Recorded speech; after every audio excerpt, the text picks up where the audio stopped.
Hello Year 10 and welcome to another English Department video from TGS at your Poetry Anthology. This is Mrs. Chiddy-Gosling and today I'm going to be talking you through the poem Poppies by Jane Weir. So please make sure you've got everything you need ready for today.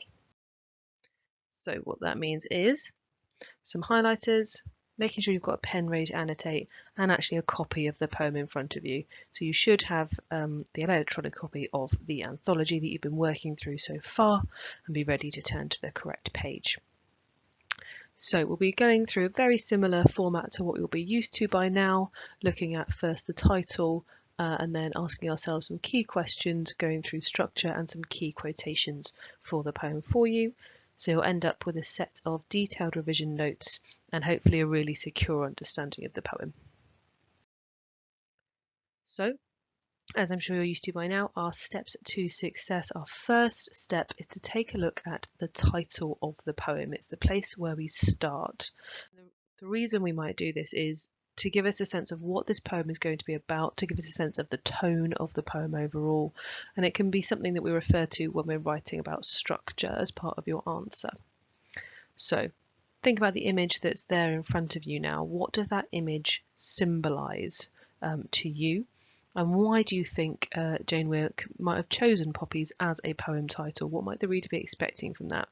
I'd like you to just pause the video now, give yourself a couple of minutes to annotate around the title, make your notes on there, answering those couple of questions.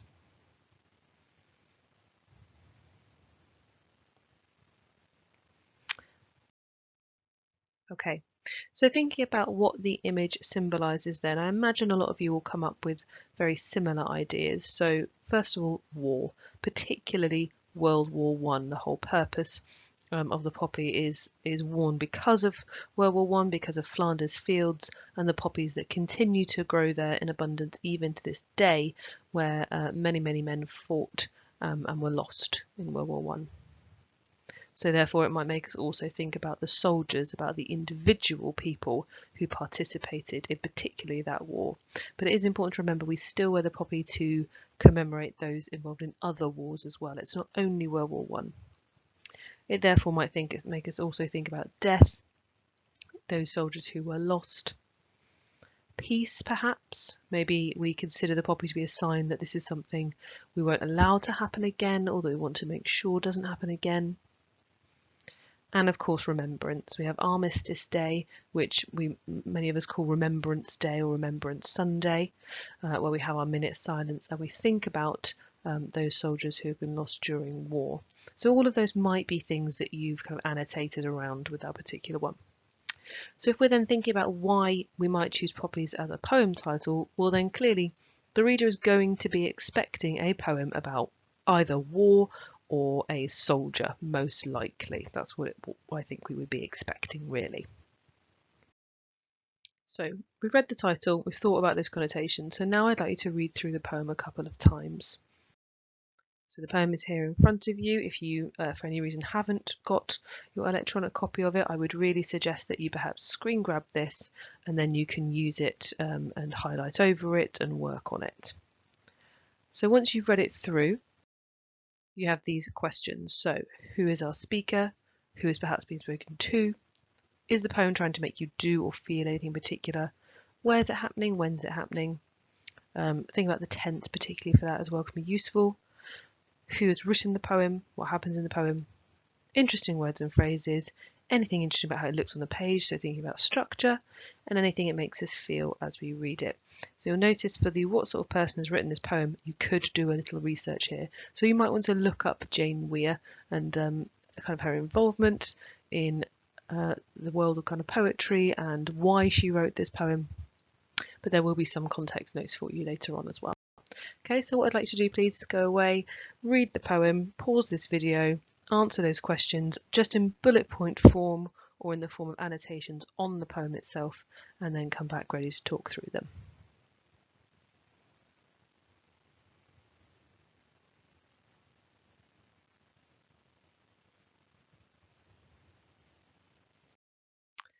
Okay, so hopefully you'll have recognised that in this poem our speaker is a mother. Now, one thing that's important to differentiate is between the speaker and the author. Jane Weir is not the speaker of this poem. She is writing in the form of a character. So in that way we might say it's like a dramatic monologue. How can we tell that it's from the point of view of a mother? Well, if we look at the actions that we're seeing. So she's, getting the hair off of her son's clothing. She's smoothing down the collar. She talks about a game they would play when he was small.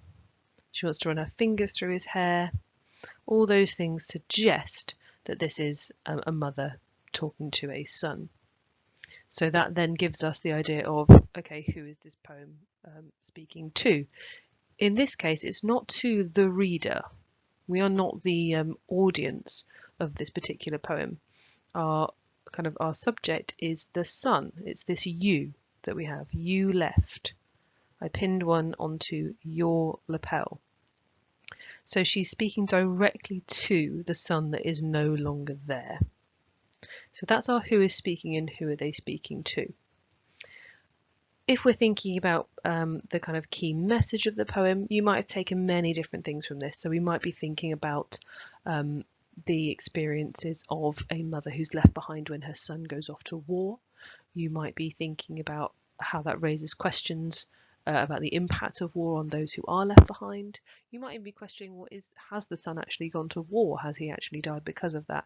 And there are certainly images and things that link to that. So if we're going to talk about that, the fact that we, in the opening line, reference Armistice Sunday, the poppies, the war graves. So we've immediately got that imagery of the war dead at the start of the poem. We then have kind of how she feels about the fact that he is leaving. She struggles with it. So clearly when he's leaving, it's not perhaps for a positive reason. Clearly she's perhaps worried about what might happen while he's gone. Then we have her skirting the churchyard wall. So she doesn't go in to the churchyard, which is perhaps where graves and things might be. And her stomach is kind of rolling and roiling. So she doesn't feel good. She perhaps feels nervous, perhaps feels worried. And then we have her listening, hoping to hear the son's voice. So all of those things suggest to us that, okay, perhaps he's gone off to war and hasn't come back. The fact that she goes up to the war memorial at the top of the hill is another kind of big clue towards that, really. Okay. We're going to focus on some specific parts of it in a moment. Other things for us to think about in terms of structure, how it looks on the page, and when things seem to have happened. Well, look at the tense that we're in. We are in past tense here. So we have the fact that she pinned the lapel, the sellotape was bandaged, she resisted, I was brave, I walked. After you'd gone, and I listened in past tense as well. So all of this is taking place in the past, and we really want to think about why that is. Why is this mother not still listening? Why is she not still perhaps hoping to hear her son's voice coming back? So we might have the idea there that she's given up hope. This is something that happened quite a long time ago. We don't know how long the son has been gone for. And if we're thinking about when, well, this is a poem about a mother who's lost a son to war. That's a fairly universal theme. This kind of stops it from being placed too specifically at a particular time, but we can guess it's probably fairly modern because the son has gelled hair and she's using sellotape, things like that. So that would give us a clue it's modern. So it's not necessarily the story of a mother who's lost a son in World War I or World War II. There's a more modern kind of implication here that's going on. And if we look at the layout of it on the page, we have some fairly uneven verse length, stanza lengths. If you've got your own copy, you'll see that busy is actually at the end of the line and here is at the end of a line, but just with the way it's come onto this slide, it's crossed over a little bit onto the next one. So that's not enjambment happening there. That's just where the end of that line ought to be. And it's in what we call free verse. So that means that it doesn't rhyme and it doesn't have a particular rhythmic pattern. So what I want you to think about there with that structure is what our overall form structure is. So we've discussed that a little. And why do we think there might be so much enjambment in the poem? Because that's a particularly highly used structural feature across it. So hopefully we were listening on that last slide, so you'll be able to make a note on the form and structure overall. And then I'd like you to take a minute to think about that enjambment. Go through the poem, track examples of where you see it, think about perhaps what it might be symbolic of. Remember, when we think about structure and enjambment, we're thinking about what it represents. How does it link to what the poem is actually about? Okay, so again, pause now, take a few minutes, come back and we'll talk through it.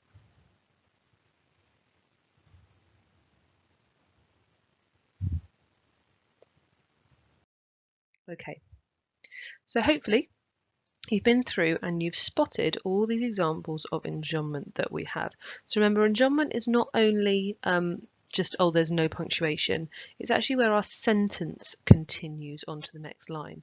So even lines where we have a comma, like our third and fourth line of the poem, still count as enjambment. So our first end stopped line, so the first line that ends with a full stop, is the last line of that first stanza. And then we see it all the way down through this stanza. And in this one, we don't even have commas. And we then get enjambment from one stanza into the next one. So this sentence rolls on into the next stanza even.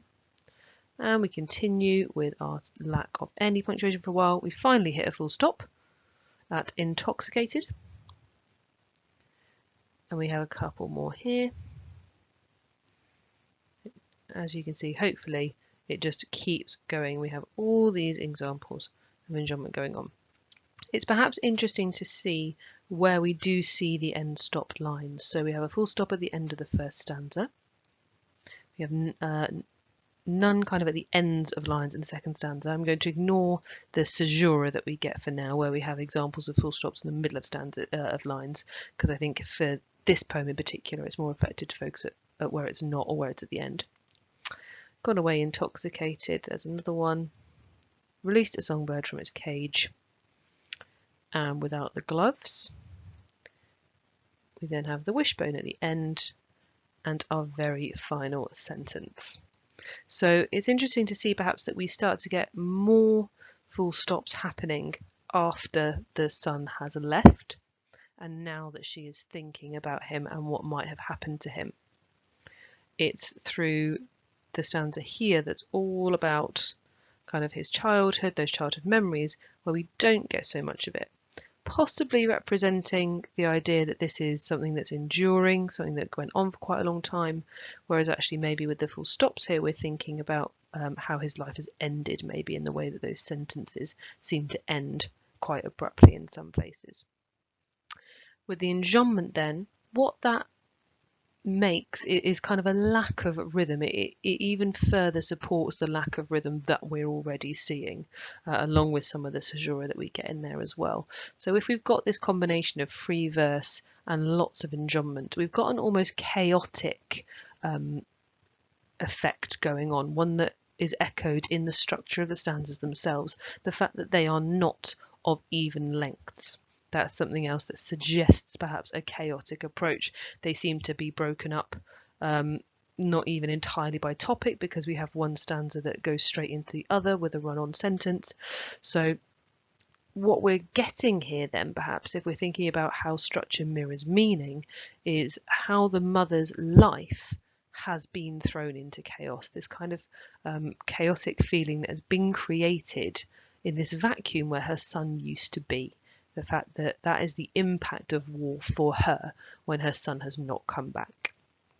So make sure, please, you've got those notes about the enjambment and the occasional use of end stop lines there before we carry on to our next section. Okay, something else we're going to have a think about in this poem is the use of lexical fields. You might also have heard them referred to as semantic fields. They're effectively the same thing. So I want you to look for examples where you see the lexical field of childhood, the lexical field of conflict, and the lexical field of the home or the domestic. Okay, so give yourself a few minutes to go through that, and I want you to think about why the author might have decided to kind of combine these three different areas of life. Why is she using all of those as part of her imagery in this poem?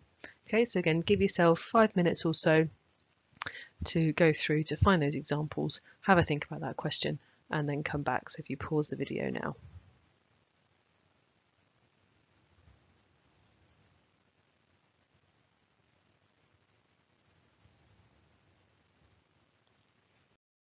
Okay, so once again, I'm giving you a nice blank copy here so you can see as clear as possible what we're doing. So some of the examples of the lexical field of childhood that we might perhaps have already had. Well, he's wearing a school blazer, so we can tell this is somebody who is still of school age. They're still quite young. Then she talks about the son being little. So again, when he was a child, when he was younger with what was happening. The fact that she smooths down the shirt collar, maybe suggesting that she's still having to do that for him, that he's not maybe able to do it. And wanting to graze her nose against the tip of your nose, play at being Eskimos. So particularly kind of childish image there. Again, that thing that they did when they were little. So it's important perhaps to notice that she's referring to things that happened when he was much younger in that section. He is older now. He's ready to leave the house. So even though she's smoothing down the collar, taking off the white cat hairs, things like that, we seem to have moved from the younger age, the blazer age, into this older age by the time that he leaves, when he walks through the front door, without that being really kind of clearly earmarked for the reader. I don't know, I think the fact that he has gelled hair maybe tells us something. It's gelled into these kind of black spikes that he's done it in, so maybe that's maybe a younger hairstyle. We might think of that as perhaps being childhood as well. If we then look for our lexical field of conflict, some of the things we might have included, we may have actually highlighted the word poppies itself. It is something that's clearly linked to conflict as a result of it. We have the war graves as well. And we then have a few words here. So we have spasms of paper red, the blockade as well. So spasms, a word that perhaps implies kind of pain. Blockade is something that we see used in warfare. It's a way of blocking out the enemy and making sure they can't come through. We've got the bandage. We might see that as linking to kind of injury, something that will happen as a result of conflict as well. We could potentially talk about graze being to do with conflict. And then when we move further on, we have once again the war memorial that is mentioned. And then if we go on to our third lexical fields, we've had childhood in yellow there, we've had conflict in blue, so then the domestic or of home is our third one. So some of these might link up with childhood as well. So we've got the fact that she's rounding up the cat hairs with the sellotape wrapped around her hand. That's something you might well have done or seen your parents do. You know, you wrap your sellotape round so the sticky part's on the outside and it gets all the fluff and things off of your clothes. Her pinning the poppy onto his lapel as well, particularly kind of domestic image. Again, a mother helping her son to do something. We've got specifically the place in the home, the bedroom that she mentions. So after you'd gone, I went into your bedroom, released a songbird from its cage. So we see her in the home trying to get rid of things. So perhaps we want to think also about a playground, which is another one that we could maybe also link with childhood as well. So a place where we expect to see children, a place that's particularly safe. They might be taken by their parents, so that makes it quite a domestic image too. So hopefully we've spotted a few of those examples, and we've thought about why perhaps Weir has intertwined those particular images. So again, if we're thinking about the message of the poem overall, that's what we want to be making our links to. So the fact that she has combined the idea of childhood with the idea of conflict, so perhaps she sees her son as not having been old enough to go, or of his life perhaps being cut too short. She still sees him as a child. And if we have the combining of the domestic with the conflict, we're seeing how those things are actually quite intertwined. One is not completely separate from the other. Just because she, didn't go into the war herself, she has stayed in that domestic sphere, doesn't mean that she is not impacted on it. So we can see that the effects of conflict have kind of entered into the other realms of her life. So some context notes for you just to be aware of, and they might help with your reading of the poem. So Jane Weir was actually asked by Carol Ann Duffy, who you should have read War Photographer by now, so you should be aware of her, to write a poem in contribution to this collection Exit Wounds. So this is a collection of poetry that was specifically put together as a response to ongoing conflicts in the 21st century, so particularly Iraq and Afghanistan wars. So we could think about how that as a context point links into the ways other writers use poetry to question conflict. So you might think about Tennyson with Charge of the Light Brigade, that he questions what happened there. Wilfred Owen in particular, someone who was involved directly in war but wrote a lot of poetry that questioned its purpose. She grew up in Italy and in England, and she was actually in Ireland during the period of the Troubles. So this was a long-standing political conflict. It went on for years, and that's one that's referenced in Storm on the Island by Seamus Heaney. So hopefully you'll be thinking about links you can start to make from this poem to others that you've studied. So she chose to write the poem from the point of view of a mother because she felt that wasn't a perspective that was actually often seen in war poetry. Very often we're looking at things from the perspective of the soldier most often, or perhaps a less involved third person narrator who's simply telling us things that have happened. She works with textiles as well, which I think is quite interesting. She is not only a poet, so you might want to think about any links to that you can see in the poem and why she might reference the particular materials that she does. For example, she mentions felt at one point, quite a soft and malleable material, and that's maybe a challenge for you to have a think about later. But now we are going to do some annotating. So you should have your selection of 3 key quotations that you're working through for each poem, because it's not reasonable to expect you to memorize a whole thing when you've got 15 of them to do. So we're just going to focus on 3. Now for this one, there's going to be a few key areas that we're going to think about, not necessarily just 3 quotations. But if I give you more than one together, it's because they're very closely linked, so it's worth thinking about them together. So a reminder there is the different things that you might comment on. So we've got language, themes, ideas, poet's intentions, and structure and form, and some of the questions that you might ask yourself as you annotate. So your quotations from the opening section. First of all, spasms of paper red. So she's referring to the paper poppies that we still wear. The blockade of yellow bias. So she talks about the yellow bias binding around your blazer. So you've got an image there to show you what that means. That kind of edging around the edge of the lapel. And a blockade. So as I mentioned earlier, it's something designed to block out another side. And there's an example there of a naval blockade for you to see. And the sellotape bandaged around my hand. So as I say, even though you've got 3 quotations there, we're going to be looking at them as very closely linked together. So you might like to highlight those or make a note of them separately if you're keeping a tracker so that you're ready to make your notes. So I'd like you to take a little bit of time first of all to make your own annotations on language, themes, intentions, context, structure and form before coming back and having a look at my ideas, because you might well have come up with things that are completely different than the things I've written, and that doesn't mean that it's wrong. As long as you can support your ideas with evidence and explain it clearly, then it's valid. So I want you to take 5 to 10 minutes, make your own annotations around the quotations, and then come back. So pause now.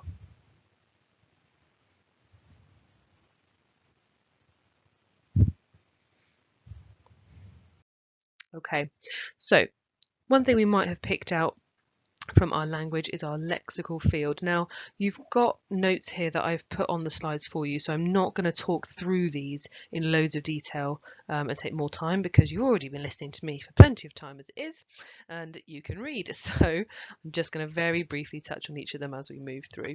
So first of all, for language, lexical field of war and injury that we see in spasms, blockade, and bandaged. So think about how that links to why the sun's no longer. Structure and form, we've got our juxtaposition, so language of war, language of the domestic, and thinking about the intertwining of that I've mentioned earlier. Themes and ideas, so we want to think about the imagery and again the idea of the personal impact of war on this family. And then poet's intentions, so the effects of conflict on those left behind, again as we've slightly mentioned earlier, and how she's maybe challenging traditional narratives.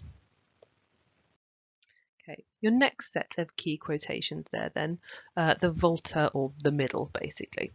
So the world overflowing like a treasure chest, and after you'd gone I went into your bedroom, released a songbird from its cage. So once again, I'd like you to take those quotations. I would deal with these two separately, I think, because there's a lot to pick out from both.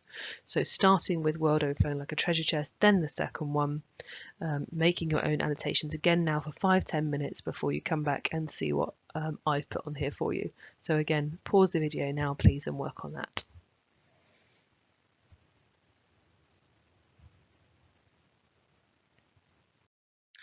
Okay, so for our language we have like a treasure chest, so our simile first of all, and all the connotations that that particular image carries, perhaps making us think about him being a child in some of the language that she's using. If we look at our structure and form, we've got our enjambment there. So overflowing like a treasure chest goes over a line into the next one, and you've got a couple of ideas of what that might be designed to show you there. Themes and ideas, we've maybe got the mother understanding why the son wants to leave, or perhaps what his perspective is about going to war, and the allusions that she's making perhaps to his age, and why that might be something interesting to focus on. I know I'm moving through these fairly quickly, but of course you can pause, you can make screen grabs here to use things, you can watch these videos again, so don't worry if it's going a bit quickly, just come back and pause and do things when you need to, okay? What you'll also notice is that each time I'm annotating something on here, it's not only the technique the author is using, but I'm trying to explain what the effect of it is, and that's something you've always got to make sure you refer to. Just listing quotes and techniques isn't going to get you the good marks. Explaining what the importance of them is in the context of the poem, that's what's going to get you those marks. Okay, so hopefully when you paused last time, you've had a look at this quotation as well. If not, please do pause now. Hopefully we've done that. So we've got releasing the songbird from its cage for our piece of language. So here, rather than maybe referencing a whole simile like we had previously, you can refer to specific words. So our verb released, our noun cage. Remember those word class terms count as your terminology as well. So we're thinking about the imagery of the songbird and what that's perhaps symbolizing. Again, we've got our enjambment going on between the lines and perhaps what the focus of that is. Themes and ideas, again, we've got the impact on the mother who is left behind. We can see that that is a running theme throughout the poem. It's all about her remembering and thinking about her son and her memory of him. And the poet's intentional context, so the loss, again, that's perhaps being considered here. And to really kind of understand that, we do have to have thought about the songbird as being a metaphor first. So we almost always have to start with language really before we can then think about those broader connections and meanings. Okay, so the final quotation that we're going to have a look at is this one from the ending. So I listened, hoping to hear your playground voice catching on the wind. I think it's important to remember that at this point she is at a war memorial. That's where she's walked to at this point. So you've got an example of what a war memorial might look like on the left of your screen there, and then think about how starkly perhaps that contrasts with the playground that you've got the image of on the right. So once again, pausing now, taking a few minutes to make your own annotations, and then coming back to see what other ideas I can add for you.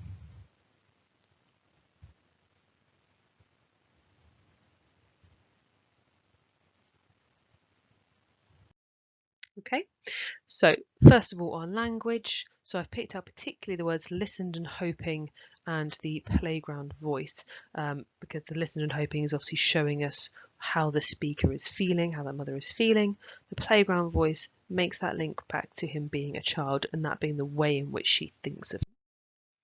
Structure and form, well, it's the last line of the poem. That's really important. This is the image that Weir wants to leave us with as a reader.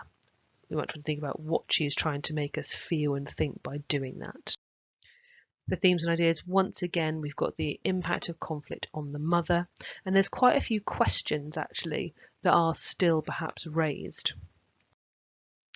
And if we're thinking about the poet's intentions there, why she's decided to end on that, maybe there are particular questions that she's encouraging us to ask, which I've mentioned there in green.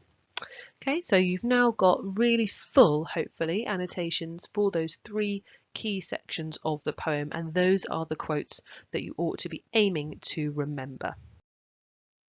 So, having gone through the poem, thought about the context, thought about structure, language, and everything, here's a couple of other things you might want to do. So if you're feeling like you're fairly confident on this poem, you want to extend your thinking, give yourself a challenge, here are a couple of other questions for you. So the son doesn't speak in the poem. Why might that be? So what is it that Weir is perhaps trying to make us understand through that absence of the son's voice? As I've just mentioned, there's some ambiguity here. It's never explicitly said her son has died, but it's very heavily implied. So why perhaps might Weir have chosen to do that? And we have a couple of mention of doves as well. We have the songbird she releases, but then in two other points she mentions a dove too. So I want you to think about why she does that. What are those potentially metaphors or symbols for as well? So a bit of deeper thinking for you to have a go at. There's also a suggested writing task for you here. So if you are wanting to practice your essay structure, or that's something that perhaps you're less confident with, is writing these poetry essays, this is something I would recommend doing for some practice. So for this part of the lit exam, you will be writing a comparative essay. So if you think for your 19th century novel, for your play, you'll be doing just writing about that one text, and when you get on to Romeo and Juliet in year 11, you'll be writing about just that one text. The poetry is different because you are being asked to compare two different texts. So what you'll need to think about is similarities and differences, and making sure that you're really intertwining your references to both poems all the way through your essay. So I wouldn't say, you know, write half your essay on Poppies and then half your essay on something else. Consider your second poem carefully after reading the question. Think about the points you're going to make on the similarities and differences between the two, and try and link them in each paragraph. So refer to both poems in each paragraph rather than dealing with it completely separately. AOs are exactly the same, so AOs 1, 2 and 3, so we're still looking for clear points, evidence, analysis with terminology and links to context. And there's a couple of question options for you. So remember, our theme is power and conflict. An element of that is always going to be part of the question. So you could try, how do the poets present the impact of conflict in Poppies and one other poem from Power and Conflict? Or how do the poets present the power of memory in Poppies and one other poem from Power and Conflict? For impact of conflict, think very carefully about your context here, about who is it that the impact is on. Where is it affecting them? For example, a poem like Remains might be a good choice, because while it's affecting a soldier rather than a parent, it's still talking about the ongoing impact of war after that soldier has come home. And this poem thinks about the ongoing impact of war on a mother after her son has not come home. So trying to be as kind of specific and clear in your points of comparison as you can do. You're very welcome, I'm sure, to email any practice essays that you write to your English teacher.